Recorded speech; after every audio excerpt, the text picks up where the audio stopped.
The long-awaited new Kawasaki Ninja ZX4R 400cc 4-cylinder has finally entered the countdown to the official announcement. As previously reported, tests using the actual vehicle have been confirmed, and for the timing of its first public appearance, the 2023 model will most likely be targeted at EICMA this fall. If it's still the same as usual, it looks like it's time to start rolling out teaser ads. The engine is a larger displacement version developed from the ZX4R. Now the voluntary horsepower regulation is a thing of the past. It is said that it will reach 60 PS or more, surpassing the previous upper limit of 59 PS, and there is a chance that the 400's strongest in history will be born in the Reiwa era. On the other hand, the editorial department has reported on the possibility of a new Ninja face.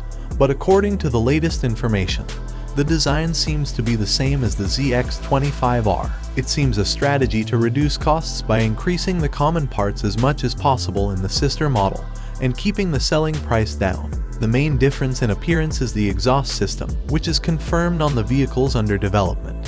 From the ZX4R short exhaust to the orthodox ZX4R long silencer, it seems that it responds to exhaust gas regulation and volume regulation according to the increase in engine displacement. In addition, it is expected that the front brakes will be dual discs, and the rear tires will be widened in response to the increased power.